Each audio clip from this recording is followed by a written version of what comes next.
राम सेना बैन मारे मुर्दाबाद मुर्दाबाद राम सेना मुर्दाबाद मुर्दाबाद मुर्दाबाद राम सेना मुर्दाबाद बैन मारे राम सेना बैन मारे ಬೇಕು ಬೇಕು ಸವದತ್ತಿ ತಾಲೂಕಿನ ಹುಲಿಕಟ್ಟಿ ಗ್ರಾಮದಲ್ಲಿರುವ ಸರ್ಕಾರಿ ಹಿರಿಯ ಪ್ರಾಥಮಿಕ ಶಾಲೆಯ ಮುಸ್ಲಿಂ ಪ್ರಾಂಶುಪಾಲರ ವರ್ಗಾವಣೆ ಮಾಡಲು ಶಾಲೆಯ ನೀರಿನ ಟ್ಯಾಂಕರ್ನಲ್ಲಿ ಮಕ್ಕಳಿಂದಲೇ ವಿಷ ಪ್ರಾಶನ ಮಾಡಿದಂತಹ ಶ್ರೀರಾಮ ಸೇನೆಯನ್ನ ರಾಜ್ಯದಲ್ಲಿ ಬಂದ್ ಮಾಡಬೇಕು ಎಂದು ಆಗ್ರಹಿಸಿ ಮಂಗಳವಾರ ಬೆಳಗಾವಿಯ ಮುಸ್ಲಿಂ ಸಮಾಜದ ಒಕ್ಕೂಟ ಪ್ರತಿಭಟನೆ ನಡೆಸಿ ಜಿಲ್ಲಾಧಿಕಾರಿಗೆ ಮೂಲಕ ಮುಖ್ಯಮಂತ್ರಿಗೆ ಮನವಿ ಸಲ್ಲಿಸಿದರು. ಹುಲಿಕಟ್ಟಿ ಶಾಲೆಯ ಪ್ರಾಂಶುಪಾಲ ಸುಲೈಮಾನ ಘೌರಿ ನಾಯ್ಕರನ್ನ ಸ್ಥಳಾಂತರ ಮಾಡಲು ಶ್ರೀರಾಮ ಸೇನೆಯ ತಾಲೂಕು ಅಧ್ಯಕ್ಷ ಸಾಗರ್ ಪಾಟೀಲ್, ನಾಗನಗೌಡ್ ಪಾಟೀಲ್, ಕೃಷ್ಣ ಮಾದರ್ ಮಕ್ಕಳ ಜೀವನದ ಜೊತೆ ಚೆಲ್ಲಾಟವಾಡಿದ್ದಾರೆ. ಈ ಮೂವರು ಆರೋಪಿಗಳ ಮೇಲೆ ಕಠಿಣ ಕ್ರಮ ಕೈಗೊಂಡು ರಾಜ್ಯದಲ್ಲಿ ಕೋಮು ಸೌಹಾರ್ದ ಹದಗೆಡಿಸುತ್ತಿರುವ ಶ್ರೀರಾಮ ಸೇನೆಯನ್ನ ನಿಷೇಧ ಮಾಡುವಂತೆ ಪ್ರತಿಭಟನಾಕಾರರು ಮನವಿಯಲ್ಲಿ ಒತ್ತಾಯಿಸಿದ್ದಾರೆ. ರಾಜ್ಯದಲ್ಲಿ ಕಾಂಗ್ರೆಸ್ ಸರ್ಕಾರ ಬಂದ ಮೇಲೆ ಮುಖ್ಯಮಂತ್ರಿ ಸಿದ್ದರಾಮಯ್ಯ ಅವರು ಶ್ರೀರಾಮ ಸೇನೆ ನಿಷೇಧ ಮಾಡುವುದಾಗಿ ಹೇಳಿದರು. ಈಗ ಮಕ್ಕಳ ಜೀವನದ ಜೊತೆಗೆ ಚೆಲ್ಲಾಟವಾಡಿರುವ ಶ್ರೀರಾಮ ಸೇನೆಯ ಸಂಘಟನೆ ನಿಷೇಧಿಸಬೇಕು ಎಂದು ಮನವಿಯಲ್ಲಿ ತಿಳಿಸಿದ್ದಾರೆ.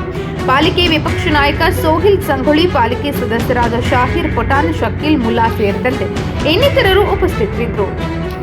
ಬೆಳಗಾವಿ ಜಿಲ್ಲೆಯ ಸವದತ್ತಿ ತಾಲೂಕಿನ ಹುಲಿಕಟ್ಟಿ ಗ್ರಾಮದ ಒಂದು ಸರ್ಕಾರಿ ಕಿರಿಯ ಪ್ರಾಥಮಿಕ ಶಾಲೆಯಲ್ಲಿ ನಡೆದಂಥ ಒಂದು ಘಟನೆ ಬಗ್ಗೆ ಇವತ್ತು ನಾವು ಮುಸ್ಲಿಂ ಸಮಾಜ ಒಕ್ಕೂಟ ಹಾಗೂ ಹಿಂದಿ ಉರ್ದು ಪತ್ರಕರ್ತರ ಸಂಘಟನೆಯಿಂದ ಮನವಿಯನ್ನು ಜಿಲ್ಲಾಧಿಕಾರಿ ಮೂಲಕ ಸರ್ಕಾರಿಗೆ ಇವತ್ತು ಮನವಿ ಕಳಿಸಿದ್ದೀವಿ. ಮನವಿ ಏನಂತಂದರೆ ತಮ್ಮೆಲ್ಲರಿಗೂ ಗೊತ್ತಿದ್ದ ಹಾಗೆ ಕಿರಿಯ ಪ್ರಾಥಮಿಕ ಶಾಲೆಯಲ್ಲಿ ಇದ್ದಂತಹ ಹೆಡ್ ಮಾಸ್ಟರ್ಗೆ ಅಲ್ಲಿಂದ ವರ್ಗಾವಣೆ ಮಾಡಿಸಲು ಆ ಶಾಲೆಯ ನೀರಿನ ಟ್ಯಾಂಕಿನಲ್ಲಿ ವಿಷ ಶ್ರಮಿಸಿ 40 ಮಕ್ಕಳು ಅಲ್ಲಿ ಓದುತ್ತಿದ್ದರು. 41 ಮಕ್ಕಳು ಆ ಮಕ್ಕಳನ್ನು ಕೊಲ್ಲುವ ಪ್ರಯತ್ನ ಇಲ್ಲಿ ಮಾಡಿದ್ದಾರೆ. ಅಂದರೆ ಒಂದು ಎಷ್ಟು ದ್ವೇಷ ಇರಬೇಕು ಅನ್ನೋದು ನಿಮಗೆ ಎಲ್ಲರಿಗೂ ತಿಳಿಬೋದು. ಒಂದು ಶಾಲೆಯ ಹೆಡ್ ಮಾಸ್ಟರ್ಗೆ ವರ್ಗಾವಣೆ ಮಾಡಿಸಲು ಷಡ್ಯಂತ್ರ ಮಾಡಿ ಆ ಹುಡುಗರನ್ನು ಕೊಲ್ಲುವ ಪ್ರಯತ್ನ ಮಾಡಿ ವಿಷ ಶ್ರಮಿಸಿ ನೀರಿನಲ್ಲಿ ವಿಷ ಶ್ರಮಿಸಿ ಆ ಹುಡುಗರ ಪ್ರಾಣಕ್ಕೆ ಅಪಾಯವಾದ ಆಗುವಂತಹ ಕೆಲಸ ಇಲ್ಲಿ ಮಾಡಿದ್ದಾರೆ. ಆ ಸಮಯದಲ್ಲಿ 12 ಹುಡುಗರು ನೀರನ್ನು ಸೇವಿಸಿ ಆಸ್ಪತ್ರೆಗೆ ಅಡ್ಮಿಟ್ ಆದರು. ಆದರೆ ಅವರಿಗೆ ಪ್ರಾಣಿಗೇನು ಅಪಾಯ ಆಗಲಿಲ್ಲ. ಅದೃಷ್ಟದಿಂದ ಅವರೆಲ್ಲರೂ ಈಗ ಜೀವಾಪಾಯದಿಂದ ಹೊರಗಿದ್ದಾರೆ. ಆದರೆ ನಾವು ಇವತ್ತು ಎಲ್ಲ ನಮ್ಮ ಸಮಾಜ ಹಾಗೂ ಎಲ್ಲ ಕಾರ್ಪೊರೇಟರು ಇಲ್ಲಿ ಸೇರಿದ್ದಾರೆ. ನಾವು ಮನವಿ ಮಾಡೋದೇನಂತಂದರೆ ಇಂಥ ಕಿಡಿಗೇಡಿಗಳನ್ನು ಕಠಿಣ ಕಾನೂನು ಶಿಕ್ಷೆ ಕೊಡಬೇಕು. ಮತ್ತು ಸರ್ಕಾರದಿಂದ ಮನವಿ ಏನಂತಂದರೆ ಸಿದ್ದರಾಮಯ್ಯ ಸರ್ಕಾರ ಒಳಗೆ ಸರ್ಕಾರ ಮಾಡೋಕ್ಕಿಂತ ಮುಂಚೆ ಅವರು ಎಲೆಕ್ಷನ್ದಲ್ಲಿ ನಾವು ಸರ್ಕಾರದಲ್ಲಿ ಬಂದ ಮೇಲೆ ಶ್ರೀರಾಮ ಸೇನಾ ಬ್ಯಾನ್ ಮಾಡ್ತೀವಿ ಅಂತ ಹೇಳಿದರು. ಆದರೆ ಬ್ಯಾನ್ ಮಾಡೋಕ್ಕಾಗಲಿಲ್ಲ. ಇವತ್ತು ಇಂಥ ಘಟನೆಗಳು ಆದರೂ ಸರ್ಕಾರ ಯಾಕೆ ಸುಮ್ಮನೆ ಇದೆ ಅನ್ನೋದು ನಮ್ಮ ಪ್ರಶ್ನೆ.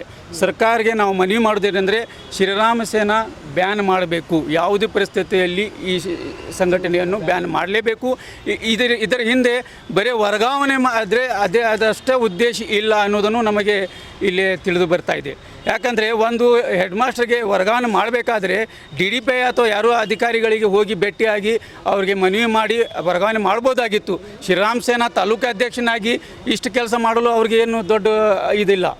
ಆದರೆ ಅದು ಮಾಡದೆ ನೀರಿನ ಟ್ಯಾಂಕ್ನಲ್ಲಿ ವಿಷ ಸೇವಿಸಿ 40 ಮಕ್ಕಳನ್ನು ಪ್ರಾಣ ತೆಗೆದುಕೊಳ್ಳುವ ಅವ್ರಿಗೆ ಕೊಲ್ಲುವ ಪ್ರಯತ್ನವನ್ನು ಏನು ಮಾಡಿದ್ದಾರಲ್ಲ, ಇದರ ಹಿಂದೆ ದೊಡ್ಡ ಷಡ್ಯಂತ್ರ.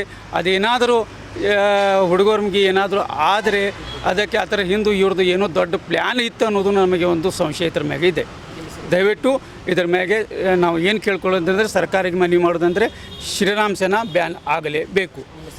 ಶರೀಫ್ ಅಹಮದ್ ಶರೀಫ್.